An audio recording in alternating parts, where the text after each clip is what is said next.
સમગ્ર ગુજરાતમાં ચકચાર મચાવનાર બગદાણામાં કોળી યુવાન નવનીત બાલદિયાને મારવા મામલે અગાઉ 8 આરોપીની જામીન અરજી છે તે મંજૂર કરવામાં આવી હતી અને આજે જયરાજ આહિર સહિતના 6 લોકોની જે જામીન અરજી છે તે મંજૂર કરી દેવામાં આવી છે।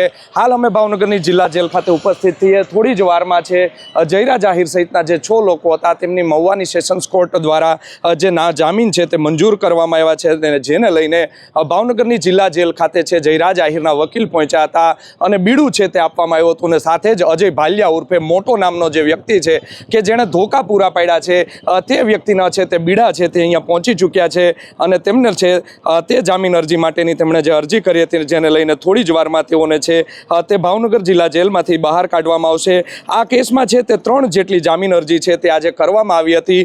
તેમાં છે તે 2 બીડા છે તે જેલથી મહુવા કોર્ટથી છે તે અહીંયા પહોંચાડવામાં આવ્યા છે અને સાથે જ બીજા જે અન્ય આરોપી એક જે જામીન અરજી કરવામાં આવી હતી તેમાં નાજુ કામળિયા, કાના કામળિયા, સંજય ચાવડા, દિનેશ સોલંકી, આ જે 4 લોકોની જામીન અરજી કરવામાં આવી છે। હજુ સુધી અમારા સૂત્રો પાસેથી જે વિગત મળી રહી છે તેમના વકીલ સાથે અમે વાત કરી હતી, તેમને કહેવું છે કે 4 લોકોના જામીન છે તે હજી ભરવામાં નથી આવ્યા। સાંજે તેમના જામીન છે તે ભરવામાં આવશે, ત્યારબાદ તેમનું બીડું છે તે મોકલવામાં આવશે।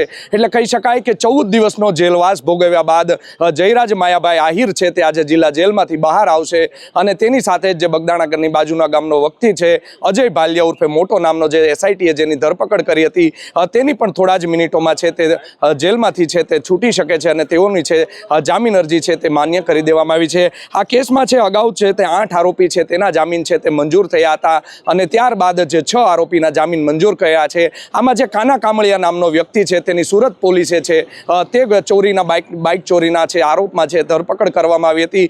સાથે જ જો વાત કરવામાં આવે તો શરતી જામીન છે તે મંજૂર કરવામાં આવ્યા છે।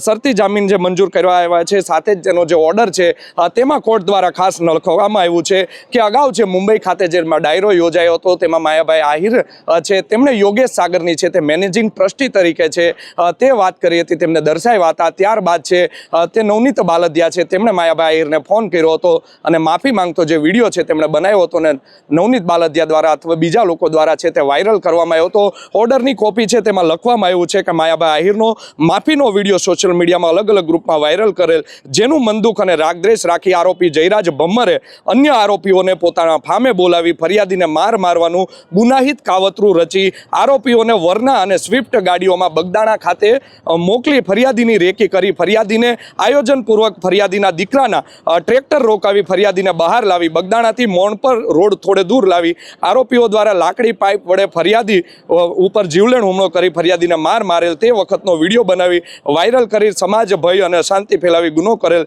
તેવો આક્ષેપ છે તે આરોપી છે તેની ઉપર લગાવવામાં આવ્યો હતો।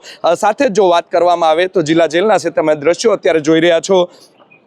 થોડા દિવસ પહેલા જ જિલ્લા જેલ ઉપર અનેક પ્રશ્નો છે તે ઉપસ્થિત થયા હતા। આ ભાવનગર જિલ્લા જેલ છે તે જાણે કોઈ પિક્ચરની જેલ બની ગઈ હોય તેવું લાગી રહ્યું હતું। જયરાજ આહિરના જે સગા સંબંધીઓ છે તે સીધા જેલમાં પહોંચી ગયા હતા, જેને લઈને આજે પણ જિલ્લા જેલ છે તેના દ્રશ્યો ફરી ગયા હતા। સૌ પ્રથમ તમે જે જેલમાં દ્રશ્યો જોઈ રહ્યા છો, જે તમે ત્યાં નાનો હોલ જોઈ રહ્યા છો, ત્યાંથી બીડું છે તે આપવામાં આવ્યું હતું, પરંતુ જિલ્લા જેલ ઉપર જે માછલા ધોવાયા હતા લોકોએ આક્ષેપ કર્યા હતા, ત્યારબાદ આજે બહાર નાગરિક સુવિધા એક કક્ષ આવેલો છે ત્યાંથી બીડું સ્વીકારવાની શરૂઆત કરી હતી। આમ નવજીવન ન્યૂઝના અહેવાલના જે પડઘા છે તે ભાવનગર જિલ્લા જેલ ઉપર પડ્યા છે। જિલ્લા જેલના તંત્રએ ગંભીર નોંધ છે તે લીધી છે।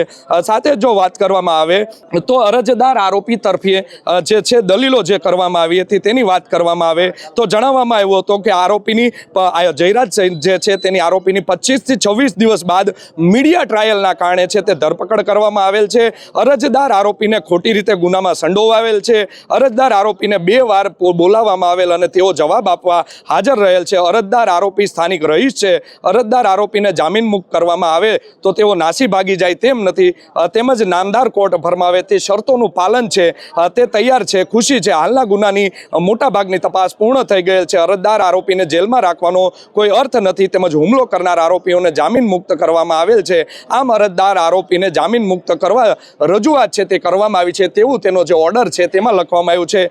સાથે જ ફરિયાદી પક્ષ તરફે છે વિદ્વાન એપીપી શ્રી છે કે કેસરીની દલીલો છે તે સાંભળી હતી અને તેઓએ તેમની દલીલોમાં મુખ્યત્વે છે તે રજૂઆત કરી હતી। શું રજૂઆત કરી હતી તેઓ જણાવે છે કે આરોપી જયરાજભાઈ આવું કાવતરું રચેલ છે, તેમજ આ ગુનાની તપાસ ચાલુ છે, તેમજ અરજદાર આરોપી ઉપર પ્રથમદર્શીય કેસ છે તે થયો છે આ કેસના જે લોકો છે તે અત્યારે છૂટી ચૂક્યા છે, સીધી જ તેમની સાથે વાત કરીશું. જયરાજભાઈ, 14 દિવસ પછી આપને જામીન મળ્યા છે, શું કહેશો? જયરાજભાઈ, 14 દિવસ પછી આપ બહાર આવ્યા છો, શું કહેશો? તો આપ સીધા જ જે દ્રશ્યો છે તે જોઈ રહ્યા છો. જયરાજ આહિરને જે છે તેમને ખાનગી ગાડીમાં બેસાડી દેવામાં આવ્યા છે. તેમના લોકો છે તે અહીંયા પહોંચી ચૂક્યા હતા અને ખાનગી કારમાં બેસાડીને અત્યારે તેમને છે તે લઈ જવામાં આવ્યા છે. તેમના જે વકીલ આવ્યા હતા તેમની કારમાં છે તેમને બેસાડવામાં આવ્યા છે અને તેમની વકીલની કાર મારફતે છે તેમના સમર્થકો સાથે છે તેમનાથી રવાના કરી દેવામાં આવ્યા છે. સાથે જ તેમની હાથમાં છે તે ગીતા છે. આમ કહી શકાય કે ગીતા લઈને જયરાજ આહિર છે ગીતાની જે બુક છે તે લઈને અહીંયાથી નીકળી ગયા છે.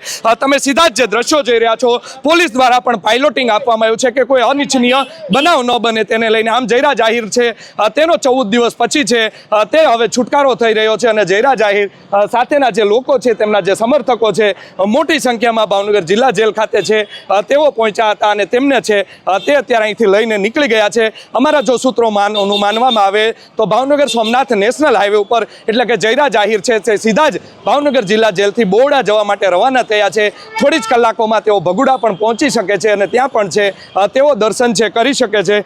સાથે જો વાત કરવામાં આવે તો આ કેસમાં છે તે 11 જેટલી શરતો છે તેનું પાલન કરવાનું રહેશે જયરાજ આહિરને.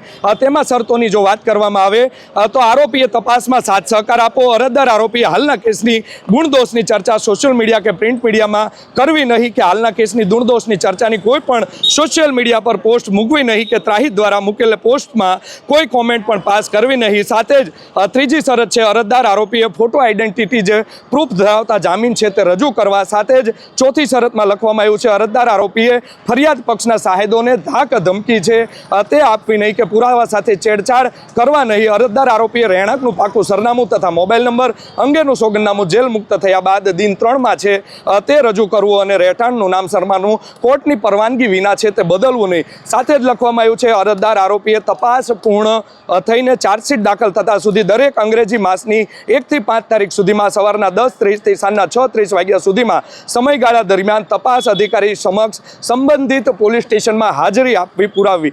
અરજદાર આરોપીએ પાસપોર્ટ ધરાવતો હોય તે કોર્ટમાં જમા કરાવવો, તેમજ પાસપોર્ટ ધરાવતા ન હોય તો તે અંગેનું સોગંદનામું દિન 3માં રજૂ કરવું. અરજદાર આરોપીએ ટ્રાયલ કોર્ટની પૂર્વ પરવાનગી વગર ભારત દેશની સરહદ છોડવી નહીં. એટલે જયરાજ આહિર છે તેમને પાસપોર્ટ જમા કરાવવાનો રહેશે અને ભારત દેશની બહાર છે તેઓ જઈ નહીં શકે તેવી પણ શરત છે તેવું લખવામાં આવ્યું છે. સાથે જ લખવામાં આવ્યું છે અરજદાર આરોપીએ ટ્રાયલ દરમિયાન નિયમિત રીતે કોર્ટમાં હાજર રહેવું. અરજદાર આરોપીએ ફરીથી કોઈ પણ પ્રકારના ગુનામાં સંડોવાવું નહીં. ઉપરોક્ત કોઈ પણ શરતોનો ભંગ કરશો તો ફરિયાદ પક્ષ જામીન રદ કરવા અંગેની આગળની કાર્યવાહી કરશે. આ પ્રકારની જે શરતો છે તે 11 પ્રકારની શરતોનું પણ પાલન કરવાનું કહેવામાં આવ્યું છે. જોવું રહ્યું જયરાજ આહિર છે સમગ્ર ગુજરાતમાં ચકચાર મચાવ્યો હતો આ કેસે અને 14 દિવસ બાદ છે તેઓનો જેલ મુક્ત થયા છે અને અત્યારે ભાવનગર જિલ્લા જેલ ખાતેથી તેઓ પોતાના વતન જવા માટે નીકળી ગયા છે. આ કેસમાં આગળ શું કાર્યવાહી થશે તે જાણવા માટે નવજીવન ન્યૂઝની ચેનલને આપ જોતા રહો. યશપાલસિંહ ચૌહાણ, નવજીવન ન્યૂઝ, ભાવનગર.